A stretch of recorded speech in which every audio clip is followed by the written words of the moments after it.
Morning, everyone. Good morning. All right. Last year, I stood before you as Premier and Minister of Finance, delivering the new Progressive Labour Party government's first budget statement, a budget that was people-focused and built on our promises and performance. We set out to build Bermuda's economy by creating an environment for growth, to help produce career opportunities for Bermudians, and to be smart but disciplined with public spending.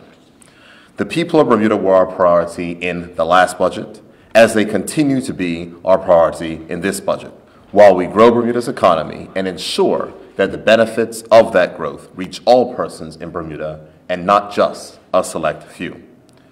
The Minister of Finance, the Honorable Curtis L. Dickinson, has delivered this year a budget that reflects our vision and clearly demonstrates fiscal discipline while continuing our commitment to the needs of our citizens.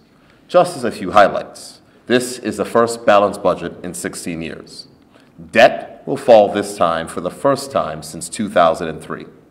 We will provide mortgage relief for Bermudian families, and we will fund our new College Promise programs that will allow students in public school who have a 3.0 GPA to receive scholarships through Bermuda College.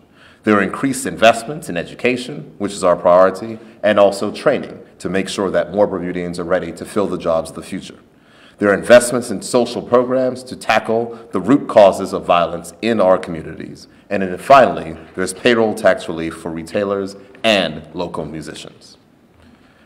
In the budget statement last year, I committed that this government would be transformational, opening the gates of economic growth to more and more Bermudians through economic diversification and greater opportunity. We delivered on that promise, and we eased many burdens by reducing taxes for workers to the lowest level in 23 years, while providing hope for many single parents, struggling families, university students, entrepreneurs, small business owners, and, of course, our senior citizens. We have not forgotten any of you, as has been demonstrated in this year's budget. This budget recognizes that we still have economic challenges to overcome. However, as a country, we will persevere and continue to be transformational as we work to build that better and fairer Bermuda that our citizens voted for. As the minister stated in his budget statement on Friday, and I quote, "The agenda set out by this government is not modest. It cannot be, because these are extraordinary times and that demand that we take strides that may not match conventional wisdom and may defy the understanding of those who do not share our vision or indeed even our common purpose." End quote. Bermuda, we heard you, all of you, and we are appreciative of the confidence and support we have received as we work to improve our island, transform our economy, and craft a better future. We are confident that this budget, our first by the new Minister of Finance, will do just that. And with that, I will hand over the floor to the Minister of Finance. Minister. Thank you, Mr. Premier, and good morning. I'd like to thank the Junior Minister of Finance, the Honourable Wayne Ferbert, for his work on the budget statement, as well as the public officers in the Ministry of Finance who have assisted in its preparation. They are all invaluable assets to the government and people of Bermuda.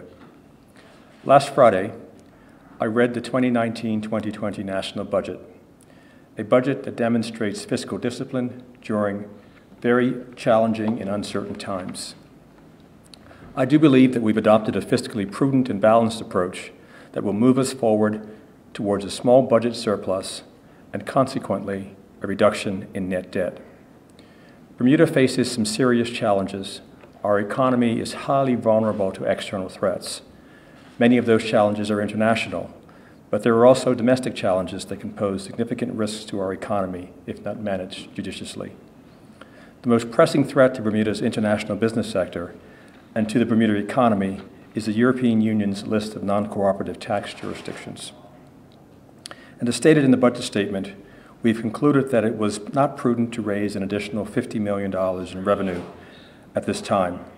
Additionally, the government has suspended the mandatory annual contribution to the sinking fund rather than borrow additional monies to make this annual contribution. In the 2019-2020 budget statement, we'll create conditions to foster economic growth, which will increase jobs, increase income, and raise the standard of living for Bermudians. The highlights of the 2019-2020 budget feature a 0.4% decrease in total expenditure of $4.3 million from last year's original estimate, and this includes current and capital expenditures plus interest on debt. Revenues are forecast to rise by 2.6%, or $28.6 million, and the current account balance before interest on debt and capital expenditure is budgeted to be a surplus of $188.6 million. The current account balance after interest is also budgeted to come in at a surplus in the amount of $72.1 million. This represents an increase in the current account surplus of $35.4 million when compared to the 2018-2019 budget on a like-for-like basis. Given the above, we can report that this year the government will report a budget surplus of $7.4 million. The budget will realize total revenue of $1.118 billion, with no major changes to payroll tax and tax relief for certain sectors of the retail industry and musicians. There will also be an increase in the rate of duty on a limited number of goods, raising from 50% to 75%. In a further phase of the implementation of the sugar tax, it is also proposed to extend the scope of items to be captured by the uprated 75% sugar tax. The government will increase the tax on premiums by 1% and increase the tax on bank assets from 0.005% to 0.0075% of a bank's consolidated gross assets at the end of a tax period. This will yield an additional $3.4 million in revenue. The government also proposes to increase the foreign currency purchase tax from 1% to 1.25%, generating additional revenue of $4.1 million. Let me speak briefly about the new land tax structure, as there seems to be some confusion. There will be an increase in land tax on commercial properties from 7% to 9.5%, and land tax on tourist properties from 7% to 8%. We will also amend the land tax rate structure for residential properties by amending the taxes for properties as follows. For bands 1 and 2, which currently have a tax rate of 0.8 and 1.8 respectively, those rates will go to zero and be replaced by a $300 annual base charge. For bands 3 and 4, those rates will remain the same, but a $300 base charge will be introduced for both of those bands. In bands 5 and 6, they will see a 5% increase in the tax band plus a $300 base charge, and for band 7, the highest, for properties with ARVs in excess of $120,000, there will be a 3% rate change and a $300 base charge. The senior exemption will remain in place for all properties with an ARV of $45,500 or less. The government has set the overall budget expenditure, including current account and capital account outlays and debt service, excluding the sinking fund contribution, of $1.111 billion. The level of current account spending, excluding debt service, has been frozen to 2018-2019 budget levels.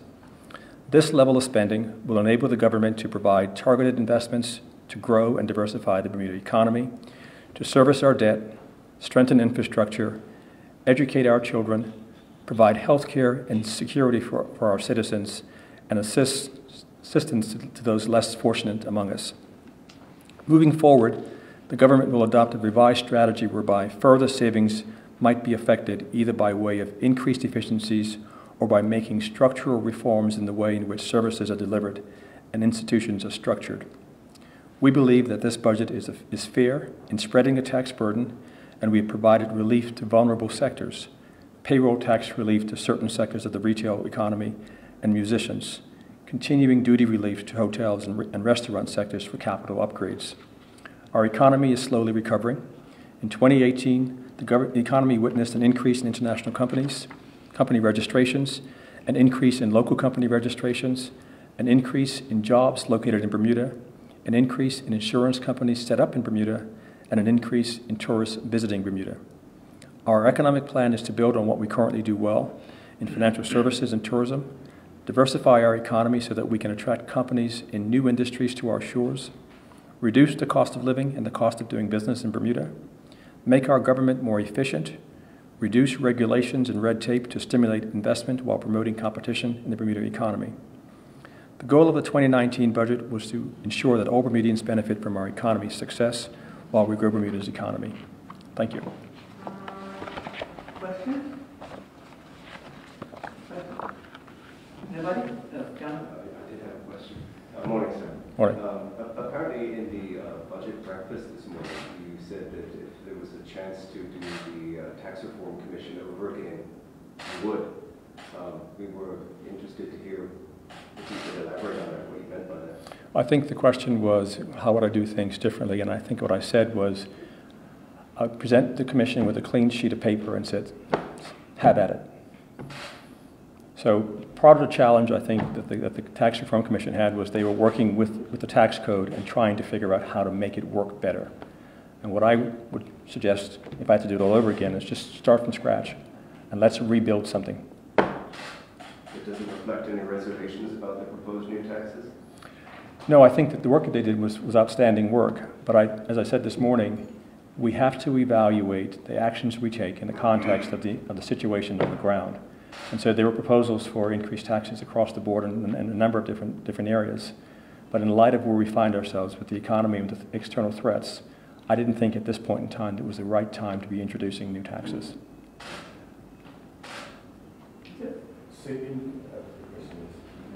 Morning. Can you enlighten me a little more on the sinking fund? It's sort of a gray area here. I hear you saying certain things, but I want to clear on that. Okay. So the sinking fund was established in 1993 when the government borrowed some money, I think, to fund some capital expenditures. They did the borrowing of the money through a bond offering. When you issue bonds, you float them. When you redeem them, you sink them. So sinking fund is a way of saving money annually to build up a pool of money to use to repay the bonds that you floated when those bonds mature. We have legislation in place today that provides for 2.5% of the balance of the debt to be contributed annually into a sinking fund as a way of saving up money to repay bonds when they come due. Now, over the course of the last 10 years, we have been borrowing money to save. And we've been paying for that borrowed money, a rate typically higher than what you can get on the savings. So in effect, we have created a neutral effect, except that we now have taken on incremental interest expense to fund those borrowings. So what we've decided to do is, in light of the fact that our profile in terms of where we are from a deficit perspective is moving to surpluses, we have no maturities coming anytime soon. Rates are somewhat higher than they used to be. I don't think it's wise to borrow to save when we're actually making a surplus. So what we're going to do is we're going to use the sinking fund to repay debt that's coming due this year. And then with surpluses, we're going to use that money to either put in the sinking fund going forward, or we're going to go into the marketplace and buy back our own bonds. Thank you. Any more questions? Thank you. Well, if no one's going to go, I did actually just have one more. You alluded to broadening the scope of the sugar tax just now. Would you be able to tell us a bit more about that? I think there are certain other items, like chocolate items, that are part of a schedule that will be introduced this year. Thank you, Mr. Freeman. Thank you, Minister. Thank you. Thank you, ladies and gentlemen, for coming. All right.